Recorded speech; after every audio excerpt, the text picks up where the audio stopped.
I'm Faith, 34 years old, and for 12 straight months, my own family called me a thief, a manipulator, and a heartless woman who stole from a dying old man. My sister Brooke led the charge. My mother backed her up. Half of my relatives believed them without question. I spent an entire year drowning in voicemails, text messages, and family gatherings where people whispered behind my back, all because my grandfather left me his cabin.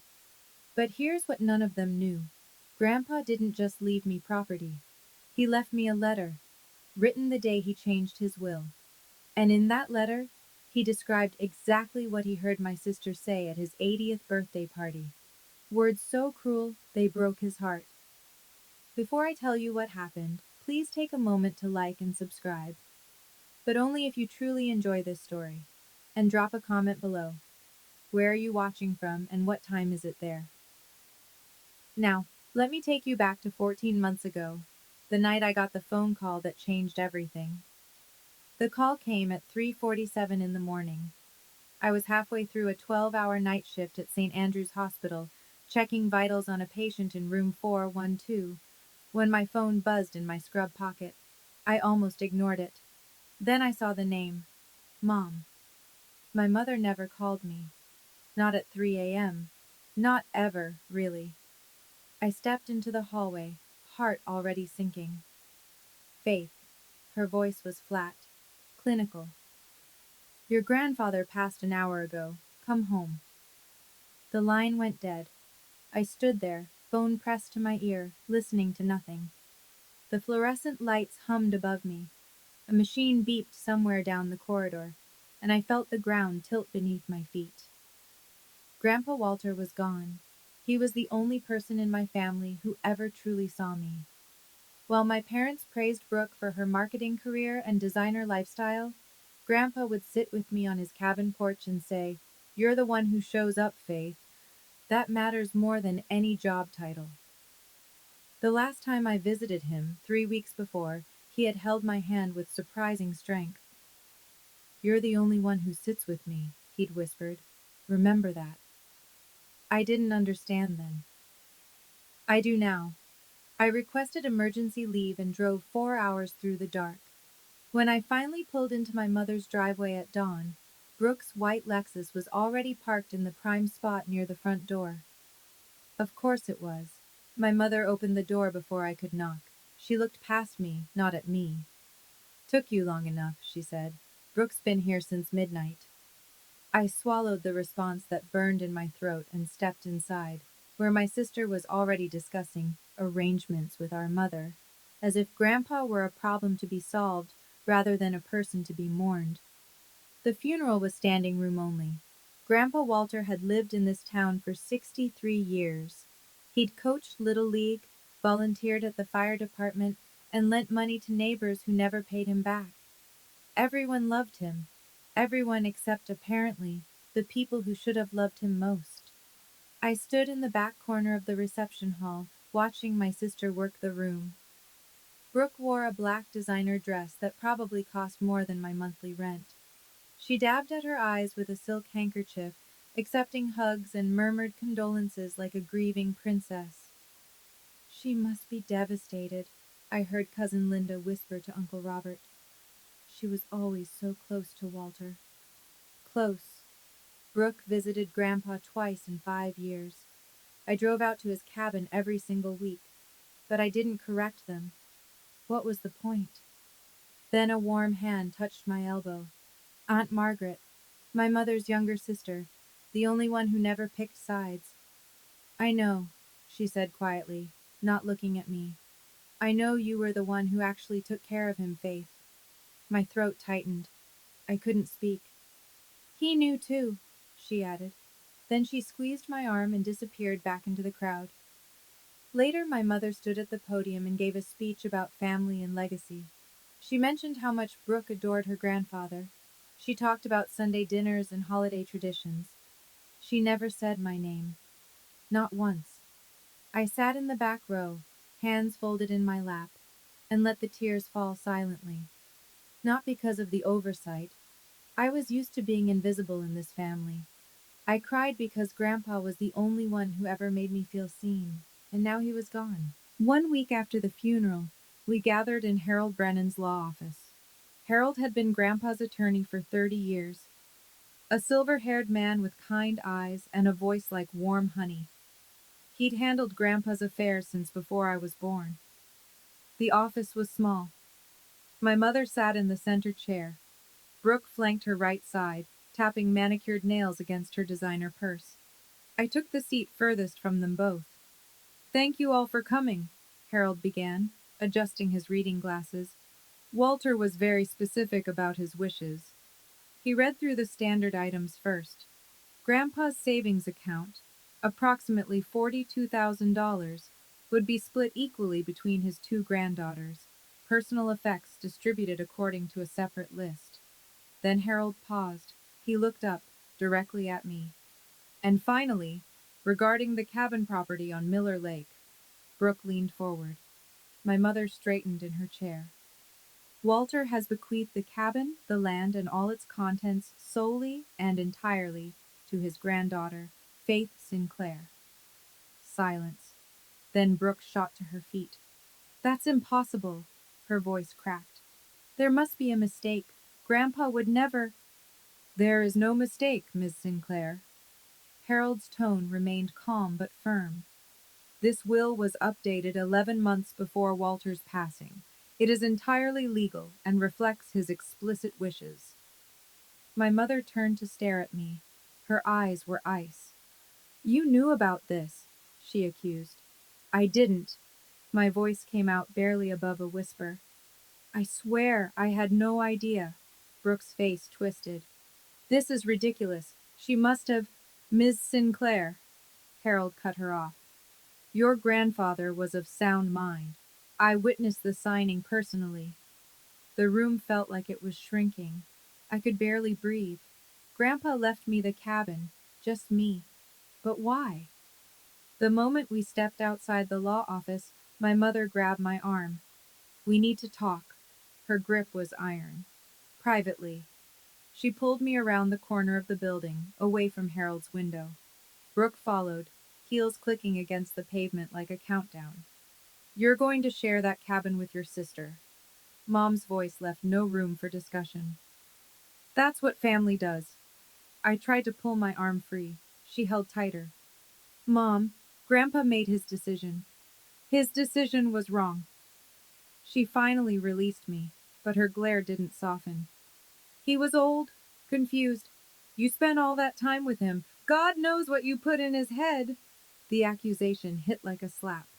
Then Brooke stepped forward, and her entire demeanor shifted. Gone was the outrage from Harold's office. Now she wore the mask of a wounded sister, voice trembling with practiced vulnerability. "Faith, I don't want to fight." She reached for my hand. "I just want us to both have memories of Grandpa. The cabin was special to all of us." I hesitated. Maybe I was being unreasonable. Maybe— "I'm not asking you to give it up entirely," Brooke continued, her tone honeyed. "Just share. Put both our names on the deed. That's fair, isn't it?" Something flickered in her eyes, something calculating. "I'll let you visit any time," I said carefully. "You can stay whenever you want, but I don't want to change the deed." Brooke's mask slipped for just a second. "Who said anything about selling?" Her voice sharpened. "I just want what's fair." And there it was. The word she'd been circling around. Selling. She didn't want memories. She didn't want Grandpa's legacy. She wanted the money. That night, I sat alone in my apartment and let the memories wash over me. The cabin on Miller Lake wasn't just a building. It was 50 years of my family's history pressed into weathered pine walls and creaking floorboards. I was 8 the first time Grandpa took me fishing off the dock. I remember the morning mist rising off the water, the way he patiently untangled my line when I cast it into the trees. "This lake taught your grandmother how to swim," he told me. "And right there on that porch is where I asked her to marry me. She said yes before I even finished the question." Grandma passed when I was 12. I barely remember her face now, but I remember the cabin. Her quilt still hung on the beds. Her recipe cards were still tucked in the kitchen drawer. And my father. Dad died when I was 12. A car accident on a rainy night. He was only 39. But before that, some of my best memories with him happened at that cabin. He taught me to skip stones. He'd carry me on his shoulders down to the water and pretend to throw me in while I shrieked with laughter. The cabin was where Dad learned to walk, where he spent every summer of his childhood. If Brooks sold it, all of that would vanish. Some developer would tear it down, build a vacation rental, and charge tourists $300 a night to sleep where my grandmother dreamed and my father took his first steps. I couldn't let that happen. Grandpa always said, "This cabin isn't about money, Faith. It's about remembering who we are." I whispered into the dark of my empty apartment, "I won't let them take it, Grandpa. I promise." I had no idea how hard that promise would be to keep. The campaign started 3 days later. At first, it was just my mother. A text every morning, a voicemail every night. "I didn't raise you to be selfish, Faith. Your grandfather would be ashamed of how you're acting. Call me back. We need to settle this like adults." Then Brooke joined in. Her messages were longer, more calculated. "I can't believe you're really going to let a cabin destroy this family. Is property really worth more than your own sister?" By the second week, the extended family had mobilized. Cousin Linda, Uncle Robert, Aunt Patricia from Ohio, whom I'd met exactly twice in my life. "Faith, honey, I heard about the cabin situation. You know, family is more important than real estate." 7 or 8 messages a day, sometimes more. I stopped counting after the first month. At work, I could barely focus. My supervisor pulled me aside after I nearly gave a patient the wrong medication. "Faith, is everything okay? You seem somewhere else lately." I wanted to tell her. I wanted to explain that my family was slowly dismantling my sanity one text message at a time, but what could she do? "I'm fine," I lied. "Just tired." At night, I'd stare at my phone and watch the notifications pile up. Each one was a tiny knife. Brooke. "Mom cried all night because of you. Happy now?" Mom. "Your grandmother would weep if she saw what you've become." Cousin Linda. "I always thought you were the sweet one. Guess I was wrong." The worst part? Some nights I believed them. Maybe I was being selfish. Maybe I was tearing the family apart over a building. Maybe Grandpa had made a mistake. Then I'd remember his hand in mine, his voice in my ear. "You're the only one who sits with me, Faith." And I'd hold on for one more day. The call came at 11:47 p.m. I had just finished a double shift. 12 hours on my feet, 3 emergencies, 1 patient coding on the table. I was so tired my hands shook as I unlocked my apartment door. My phone rang. Mom. I almost didn't answer. But guilt, that old familiar companion, made me swipe accept. "Faith." Her voice was thick, trembling. "I can't sleep. This is killing me." I leaned against my kitchen counter, too exhausted to sit down. "Mom, it's almost midnight. Your sister is falling apart." She cut me off. "She's not eating. She's not sleeping. She loved your grandfather just as much as you did, and you're treating her like a stranger." I pressed my palm against my forehead. "Mom, I offered to share the memories. I said she could visit any time." "Listen to yourself." Her voice rose. "You sound like a lawyer. When did you become so cold? When did you stop caring about your own family?" The words landed like punches, each one deliberate, each one designed to wound. "I'm not trying to hurt anyone," I managed. "I'm trying to honor what Grandpa wanted." "What Grandpa wanted?" She laughed bitterly. "You think you knew him better than his own daughter? Better than Brooke?" Yes, I thought. I did. But I didn't say it. Silence stretched between us. Then my mother's voice dropped to something cold and final. "I don't know who you are anymore, Faith. Your father would be ashamed of you." The line went dead. I stood there in my dark kitchen, phone still pressed to my ear, listening to nothing. Then I slid down against the cabinet and cried until I had nothing left. She always knew exactly where to strike, and she never, ever missed. 2 weeks later, my mother summoned me to her house. A family meeting, she called it. Just the three of us, to talk like civilized people. I should have known better. I walked into her living room to find Brooke already seated in the armchair, legs crossed, expression perfectly composed. My mother stood by the fireplace like a general surveying a battlefield. Sit down, Faith. Mom gestured to the couch. Let's be adults about this. I sat. I waited. Brooke spoke first, her voice dripping with false reasonableness. I don't want to fight anymore. I just want fairness. Then respect Grandpa's wishes, I said quietly. His wishes were influenced. Brooke leaned forward. He wasn't thinking clearly at the end. My stomach dropped. Are you saying he was mentally incompetent? Nobody's saying that, Mom interjected quickly. We're just saying, you spent so much time with him. You could have. Could have what? I kept my voice steady, but my hands were shaking. Manipulated a dying man? Is that what you think I did? Silence.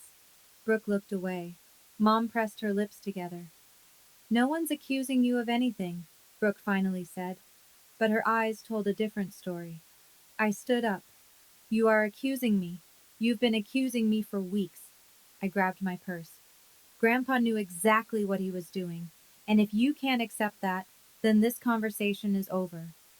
Faith, Mom stepped toward me. No, I held up my hand. I've spent my whole life being the one who gives in, the one who keeps the peace. Not this time. I walked out the front door without looking back. My hands didn't stop shaking until I was halfway home, but for the first time in weeks, I felt something other than defeat.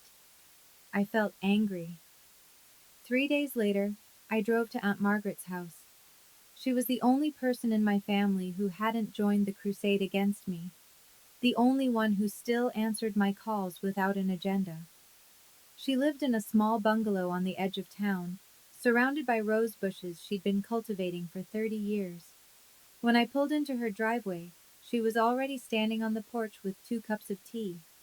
You look terrible, she said matter-of-factly. Come inside. We sat in her kitchen, sunlight streaming through lace curtains, and for a while, neither of us spoke. Then Margaret set down her cup. Faith, there's something I need to tell you. I looked up. Last year I helped your grandfather install something at the cabin. She paused, choosing her words carefully. A security system. Cameras. Cameras? I frowned. Grandpa hated technology. He did, but he said there'd been some strangers wandering near the property, asked me to help him set it up. She met my eyes. But I always thought he had another reason. My heart beat faster. What do you mean? Margaret shook her head slowly. I don't know exactly, but your grandfather was sharp, Faith. Sharper than anyone gave him credit for. He saw things. He noticed things. She reached across the table and squeezed my hand. You should go to the cabin. There might be something there he left for you. Like what? I don't know. She released my hand. But Walter loved you more than anyone in this family, and he wasn't the type to leave you defenseless. I drove home that night with her words echoing in my head. Cameras. Something he left for you, not defenseless. What had Grandpa seen? What did he want me to find? I drove to the cabin the following Saturday. It was my first time there since Grandpa died. I'd been avoiding it, I realized, afraid of what it would feel like to walk through those rooms without him. But Aunt Margaret's words wouldn't leave me alone. The cabin looked exactly as I remembered. Pine walls weathered silver by decades of sun and rain. The porch where Grandpa used to sit with his morning coffee. The dock stretching out over Miller Lake like an arm reaching for the horizon. Inside, the air smelled like cedar and old books. Grandma's quilt still covered the beds. The kitchen still held her recipes in a tin box by the stove. I found myself drifting toward Grandpa's study, a small room at the back of the cabin where he'd spent hours reading, writing, thinking. His desk sat by the window, overlooking the lake. I lowered myself into his chair, running my fingers over the worn wood. Then I opened the top drawer. Papers, old receipts, a faded photograph of Grandma, and beneath it all, a white envelope with my name written in Grandpa's careful handwriting. For Faith, to be opened when you need strength. My hands trembled as I broke the seal. Inside was a letter, handwritten, dated 11 months before his death, the same date Harold mentioned when the will was changed. I began to read, My dear Faith, if you're reading this, it means I'm gone, and they're giving you a hard time about the cabin. I knew they would. That's why I'm writing this now. While my mind is still clear and my hands still steady, there's something you need to know about your sister, something I saw with my own eyes. I stopped breathing. What did he see? 2 months after the will reading, Aunt Patricia hosted a birthday dinner at her house. I almost didn't go, but staying away would only give them more ammunition. See? She's avoiding the family. Guilty conscience. So I went. I arrived 20 minutes late. My shift at the hospital ran over. And the moment I stepped through Patricia's front door, I felt it. That particular silence that falls when everyone has been talking about you. Brooke stood in the center of the living room, surrounded by cousins and aunts. She paused mid-sentence when she saw me. Faith. Her smile didn't reach her eyes. We were just discussing the cabin situation. I kept my voice calm. Were you? I was explaining to everyone how you refused to even consider sharing. Brooke tilted her head, playing the wounded sister to perfection. After everything Grandpa did for both of us. I felt 20 pairs of eyes turned toward me, judging, waiting. I'm honoring Grandpa's wishes, I said quietly. He made his decision. Brooke laughed, a brittle, practiced sound. See? She doesn't care about family. She turned to the crowd. She only cares about real estate. A few people chuckled. Someone whispered something I couldn't hear. Cousin Linda stepped forward.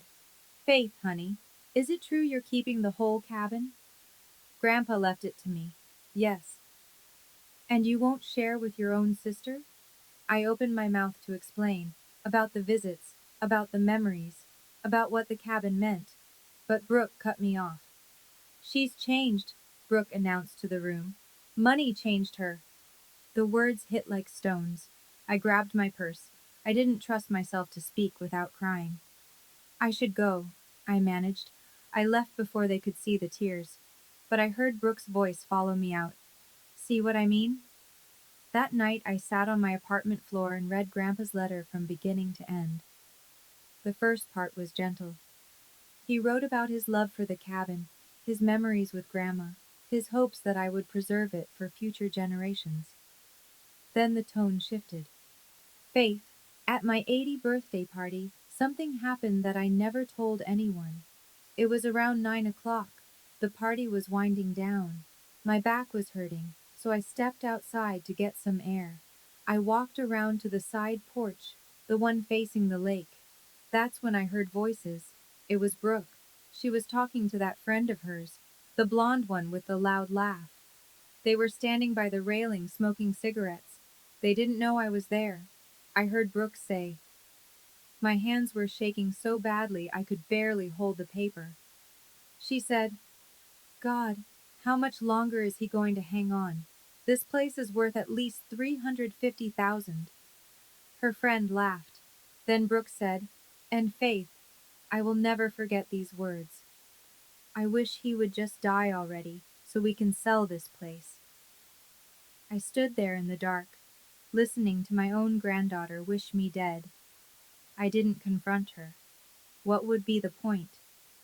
But the next week, I called Harold and changed my will.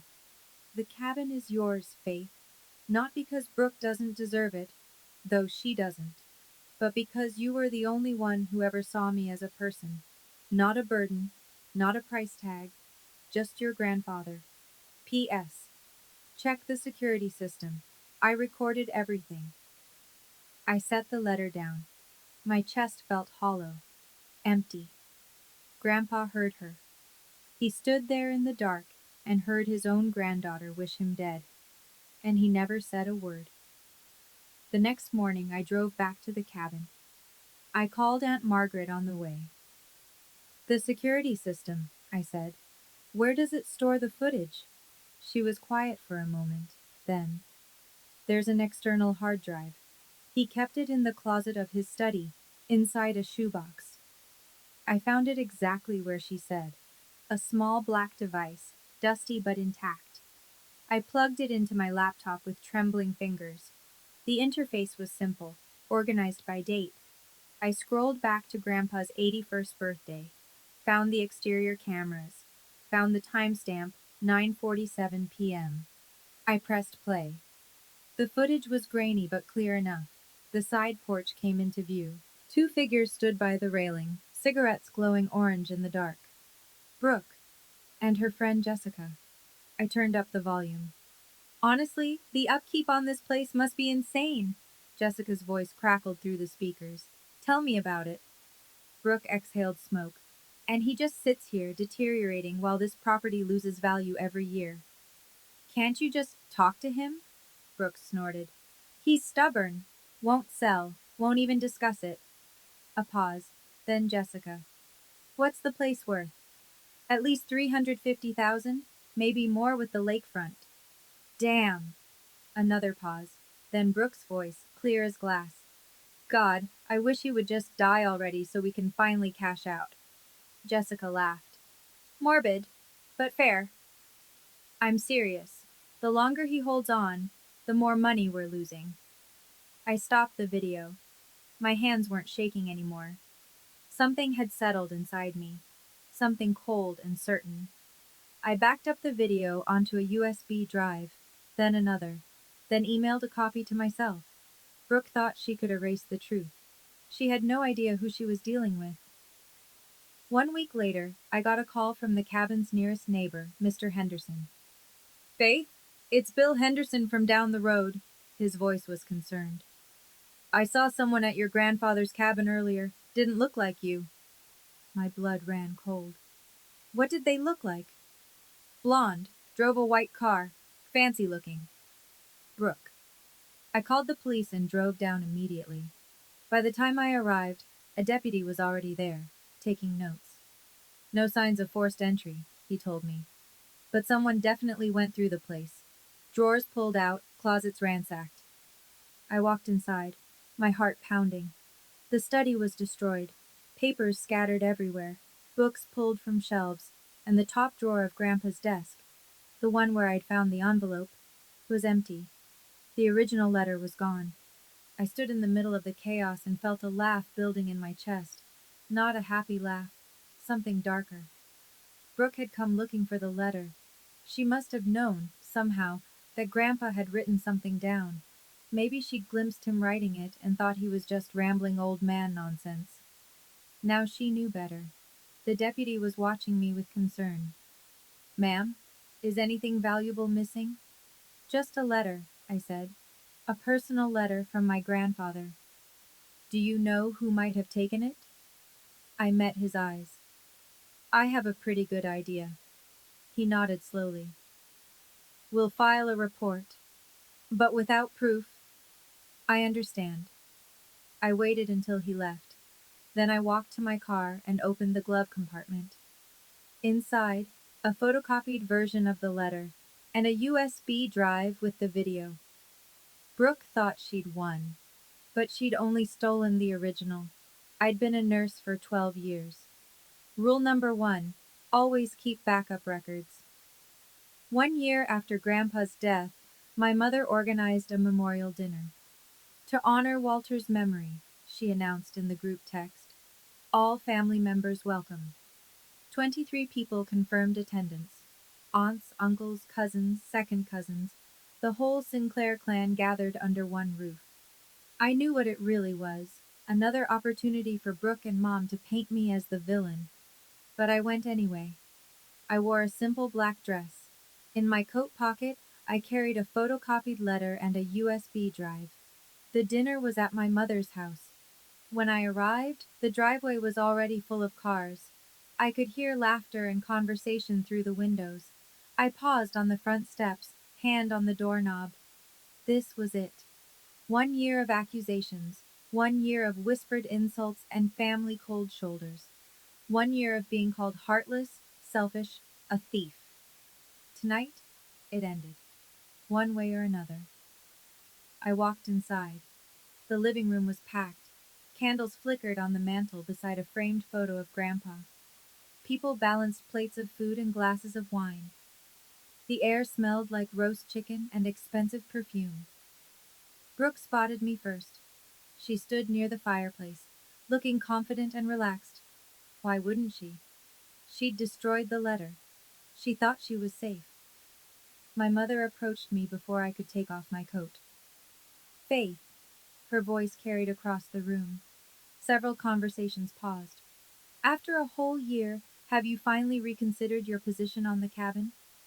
I met her eyes. Then I looked at Brooke, who was watching with barely concealed smugness. I've thought about it a lot, actually, I said calmly. In fact, there's something Grandpa wanted everyone to know. Brooke's smile flickered. Since we're all here together, I continued, I think now is the perfect time. Now I want to pause here for a moment. If you've ever been in a situation like this, where your own family turns against you, where you're holding a truth that could change everything, you know exactly what Faith is feeling right now. What would you do? Would you read the letter? Or would you walk away and keep the peace? Comment below. I want to hear your thoughts. And if you're enjoying this story, hit that like button. It really helps. Now, back to the memorial dinner. I reached into my coat pocket and withdrew the letter. The room went quiet. Grandpa left me a letter, I said, my voice steady. He wrote it the same day he changed his will. I found it at the cabin, in his desk drawer. Brooke's face drained of color. Where did you? Interesting story, actually. I looked at her directly. Someone broke into the cabin last week and stole the original, but I'd already made copies. My mother stepped forward. Faith, what is this about? It's about the truth, Mom. I unfolded the paper. Something Grandpa wanted all of you to hear. I began to read. My dear Faith, if you're reading this, it means I'm gone, and they're giving you a hard time about the cabin. I read through the beginning. The room stayed silent. Then I reached the part about the birthday party. I heard Brooke say, God, how much longer is he going to hang on? This place is worth at least 350K. Gasps. Someone dropped a wine glass. It shattered against the floor, but no one moved to clean it up. Then Brooke said, and Faith, I will never forget these words. I wish he would just die already so we can sell this place. Brooke shot to her feet. That's a lie. Her voice cracked. She made it up. She forged that letter. I folded the paper calmly. I also have a video. Grandpa installed security cameras at the cabin last year. The conversation is recorded. Dead silence. My mother's face was gray. Aunt Margaret had her hand pressed over her mouth. Uncle Robert was staring at Brooke like he'd never seen her before. I didn't want to do this, I said quietly. But you left me no choice. Brooke was shaking. Mom, she whispered. Mom, tell them she's lying. But our mother said nothing at all. The silence lasted an eternity. Then my mother turned to face Brooke. Her expression was something I'd never seen before. Not anger, exactly. Something worse. Devastation. Tell me she's lying. Mom's voice barely rose above a whisper. Look me in the eye and tell me you never said those words. Brooke's mouth opened, closed, opened again. I was stressed that night. Her voice trembled. I didn't mean it literally. I was just venting. Venting? Uncle Robert cut in, his face reddening. You wished your own grandfather dead. For money. How do you not mean that literally? It wasn't like that. Then what was it like, Brooke? Aunt Margaret stepped forward. Because Walter asked me to help install those cameras. He told me, He told me he'd seen something that broke his heart. I didn't understand then. I do now. Brooke looked around the room wildly, searching for an ally. Every face was stone. Her fiancé, Craig, stood near the back of the room. He'd been quiet throughout the evening, but now he set down his glass with a decisive click. I think I need some air, he said flatly. He walked out the front door without looking at Brooke. Craig, she moved to follow him. Let him go, my mother said. Her voice had aged 20 years in 2 minutes. Let him go, Brooke. Then Mom turned to me. Her eyes were wet. I defended her for a year, she said quietly. A whole year. I called you names. I said terrible things. And this whole time, she couldn't finish. Brooke stood alone in the middle of the room, surrounded by family who now looked at her like a stranger. For the first time in my life, I watched my sister have no one on her side. I wish I could say it felt good. It didn't. I stood up slowly, gathering my coat. The room remained frozen. 22 pairs of eyes fixed on me, waiting to see what I would do next. I kept my voice low, calm, the same voice I used when delivering difficult news to patients' families. I didn't come here to humiliate anyone. I looked around the room.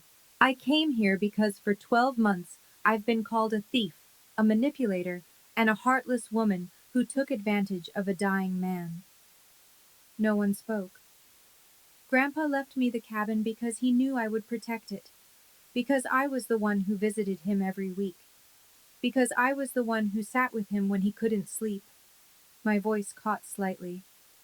And because he knew that some people only saw him as a price tag. I turned to Brooke. She looked smaller somehow, diminished. You will always be my sister, I said quietly. Nothing changes that. But you are not welcome at the cabin. Not anymore. Brooke's face crumpled. Then I looked at my mother. Mom, I love you. I've spent my whole life trying to earn your approval, trying to be good enough. I took a breath. But I can't keep setting myself on fire to keep everyone else warm. I need you to see me, really see me, not as the disappointing daughter, not as Brooke's shadow, as Faith. My mother's lips trembled. She reached out a hand toward me, then dropped it. I need time, I said. We all do. I walked to the door, paused with my hand on the knob. The cabin will stay in the family. Anyone who wants to visit and honor Grandpa's memory is welcome. I didn't turn around. But from now on, I decide who that includes. I walked out into the cold night air. I didn't look back. The fallout came faster than I expected. 3 days after the memorial dinner, Aunt Margaret called with news. Craig broke off the engagement, she told me. Packed his things and left Brooke's apartment yesterday. I closed my eyes. How is she? Devastated. Blaming everyone except herself. Margaret paused. Faith, don't feel guilty. This isn't your fault. I know. But knowing and feeling were different things. The family had fractured. Texts flew back and forth. Some people defending Brooke. She was just stressed. Others horrified by what she'd said. Who says that about their own grandfather? My mother hadn't spoken to anyone since the dinner. According to Margaret, she'd locked herself in her bedroom and refused phone calls. A week later, my phone buzzed with messages I never expected. Cousin Linda, Faith, I'm so sorry for how I treated you. I had no idea. Uncle Robert, your grandfather was right about you. I should have listened. Even Aunt Patricia from Ohio. I owe you an apology. We all believed the wrong person. I read each message with mixed emotions. Gratitude, sadness, a strange hollowness. This was what I'd wanted, wasn't it? To be believed, to be vindicated. But victory felt nothing like I'd imagined. My family had broken apart. My sister was alone. My mother was lost in grief and shame. I'd won. So why did it feel like everyone had lost?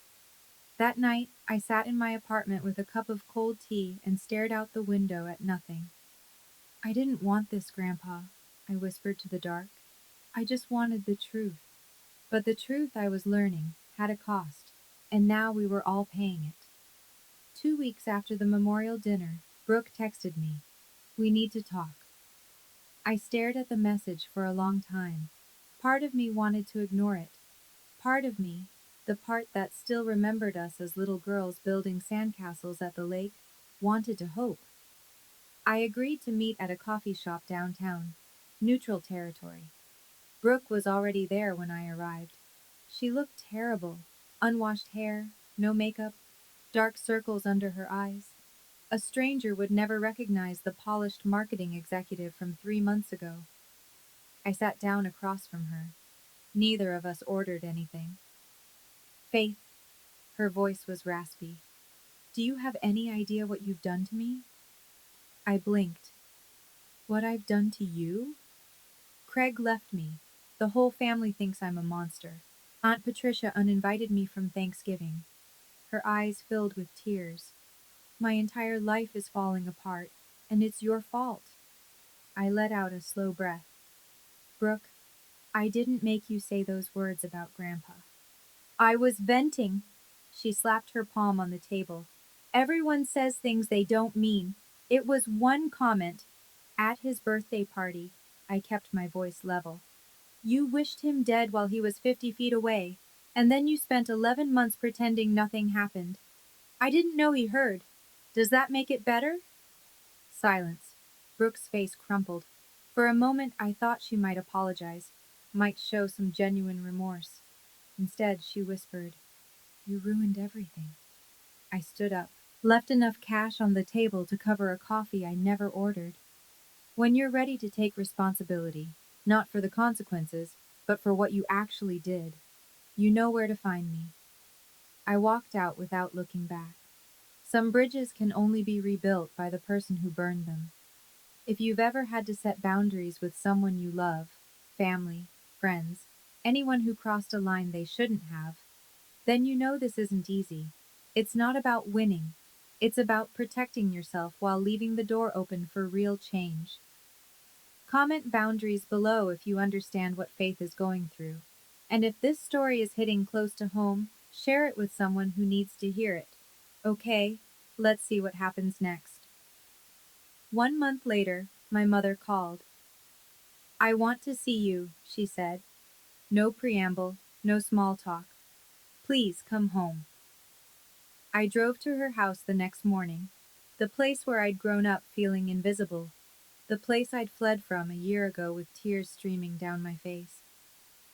Mom was waiting in the kitchen, the same kitchen where she'd once baked birthday cakes and, years later, told me I was tearing the family apart. She looked older, smaller. The sharp edges I remembered had softened into something fragile. "Sit down," she said quietly. "Please." I sat. For a long moment, neither of us spoke. The clock on the wall ticked. The refrigerator hummed. Then my mother said, "I was wrong." I looked up. "I was so wrong, Faith." Her voice cracked. I wanted to believe Brooke because admitting the truth was too painful. She was always the one I understood, the one who was like me. She pressed a hand to her mouth. "I didn't see you. I never really saw you. I didn't say anything. I couldn't." "Your father loved that cabin," she continued, tears slipping down her cheeks. "He spent every summer there as a boy. When he died, I couldn't bear to visit anymore. It hurt too much." She looked at me. "But you went. Every week you went. And I resented you for it." "Mom, let me finish." She reached across the table and took my hand. "I'm sorry. For all of it. For taking Brooke's side. For saying your father would be ashamed. For never telling you that I'm proud of who you are." I was crying now too. "I need time," I managed. "But I want to try." "I want that too," she whispered. "More than anything." It wasn't forgiveness. Not yet. But it was a beginning. 2 months after the memorial dinner, I drove to the cabin alone. It was a Saturday in early October. The leaves had turned gold and crimson, carpeting the ground in color. The lake was glass still, reflecting the sky like a mirror. I parked in the gravel driveway and sat there for a while, just looking. This was mine now, not because I'd taken it from anyone, but because Grandpa had chosen to give it to me. I walked up the porch steps, unlocked the door, and stepped inside. The cabin embraced me with familiar smells: cedar, old books, the faint trace of Grandma's lavender sachets. Dust motes floated in the afternoon light. I moved through the rooms slowly: the kitchen where Grandpa made pancakes on Sunday mornings, the living room where he taught me to play chess, the porch where he'd sit for hours, watching the lake. Finally, I went to his study. I sat down in his chair, opened the drawer where I'd first found the letter. Empty now, but not really. I pulled out my copy of the letter and read the last paragraph one more time. The cabin is yours, Faith, not because Brooke doesn't deserve it, though she doesn't, but because you were the only one who ever saw me as a person. Not a burden, not a price tag, just your grandfather. I pressed the paper to my chest. I kept my promise, I whispered to the empty room. I saved it. For you. For Dad. For Grandma. Outside, the wind rustled through the trees. The lake lapped gently against the dock. And somewhere, I like to think, Grandpa was smiling. I stayed at the cabin until the stars came out. For the first time in over a year, I felt at peace. The following weekend, Aunt Margaret came to visit.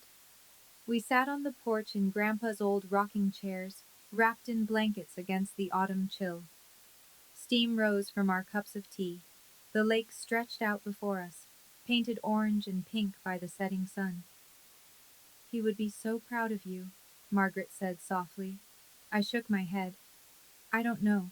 I tore the family apart. No, Faith. She turned to look at me.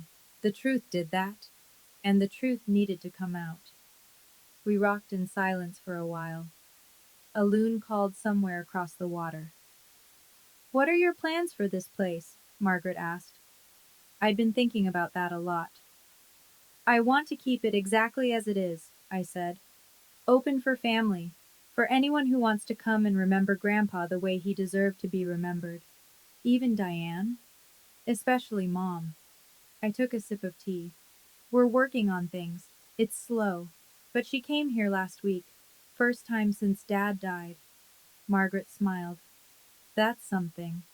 She cried for 2 hours, but she said it felt like finally being able to breathe again. We watched the sun sink below the tree line. You know, Margaret said, your grandfather set boundaries too. Did you know that? I looked at her. 1987. His brother asked him for money to cover gambling debts. Walter said no. They didn't speak for 10 years. She met my eyes. But Walter never regretted it. He said some things are worth protecting, even if it costs you. I smiled slightly. Sounds like boundaries run in the family. The best things do. We stayed on that porch until the stars came out, just like Grandpa used to. Some legacies aren't about property at all. 6 months after the memorial dinner, my life looked completely different. I still worked at St. Andrew's, still pulled 12-hour shifts and held patients' hands when they were scared. But now, every weekend, I drove to the cabin. Sometimes I went alone. I'd read on the porch, fish off the dock, fall asleep to the sound of wind in the pines. Sometimes Mom came with me. Our conversations were still careful, still healing, but she laughed now. She talked about Dad without crying. She even brought some of his old fishing gear out of storage. He would have wanted it here, she said, where it belongs. Other family members started visiting too. Uncle Robert brought his grandkids to swim in the lake. Cousin Linda helped me repair the dock. Even Aunt Patricia made the trip from Ohio. I judged you unfairly, she told me. I hope you can forgive me someday. I already have, I said. and I meant it. Brooke never reached out again. According to Margaret, she moved to another city, started over somewhere no one knew her name. I hoped she found peace, genuinely hoped it. But I'd stopped waiting by the phone. Some relationships can't be rebuilt until the other person is ready to do the work. One Sunday afternoon, I hung a small wooden sign by the cabin door. I'd carved it myself, letter by letter. Where love lives, memories stay. I stepped back and looked at my work. This cabin held 50 years of my family's history. Grandma's laughter, Dad's first steps, Grandpa's quiet wisdom, and now, finally, my own story. Not the story of the daughter who was overlooked, not the thief, not the villain, just Faith, the one who stayed, the one who was seen. It was almost sunset when I settled into Grandpa's rocking chair one last time. The lake was gold. The trees were black silhouettes against a burning sky. Somewhere nearby, a woodpecker tapped its evening rhythm. I thought about the past 18 months, about that phone call at 3:47 a.m., the funeral where no one said my name, the will reading that turned my world upside down, the endless texts, the sleepless nights, the moment I almost believed I was the villain they said I was. And then the letter, the truth, the dinner where everything changed. I thought about Brooke, somewhere out there starting over, about Mom, finally learning to see me, about all the family members who had apologized, reconnected, rebuilt. I thought about Grandpa. You knew, I said to the empty air. Didn't you? You knew they would come after me. You knew I'd need proof. The wind picked up slightly, rustling through the leaves like a whisper. You didn't just leave me a cabin, Grandpa. You left me permission. Permission to stop shrinking myself for people who would never appreciate it. Permission to protect what matters. Permission to be seen, finally, as who I really am. I closed my eyes and let the evening wash over me. A year ago, I would have given anything to go back in time, to avoid the pain, the accusations, the family fractures. Now, I wouldn't change a thing.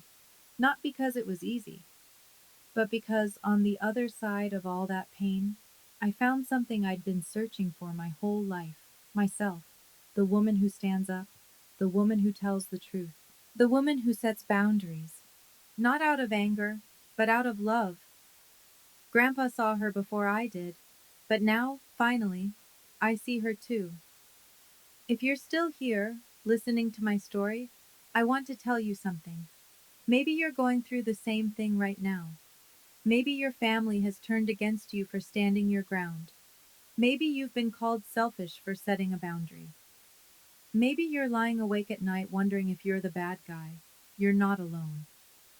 I spent 34 years being the good daughter, the quiet one, the one who never made waves. And you know what it got me? Overlooked, dismissed, blamed for things I didn't do. It took losing my grandfather to find my voice. Here's what I learned. 1.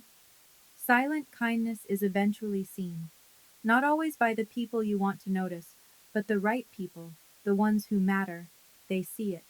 They remember. 2. Setting boundaries isn't selfish, it's self-respect. And it's not just for you, it's for the relationship too. A relationship without boundaries isn't love, it's exploitation. 3. The truth can hurt, but living in lies hurts more. Sometimes you have to burn things down before you can rebuild them stronger. Grandpa didn't just leave me a cabin, he left me a lesson. Don't let anyone take that from you. He wasn't talking about property, he was talking about my sense of self, my worth, my right to be seen. Don't let anyone take that from you either. Thank you for staying until the end. If this story resonated with you, please hit that like button and subscribe. It helps more than you know. And if you have a story of your own, about family, about boundaries, about standing up for yourself when no one else would, share it in the comments. I read every single one. Check the description for more stories like this one. And remember, you deserve to be seen. Until next time.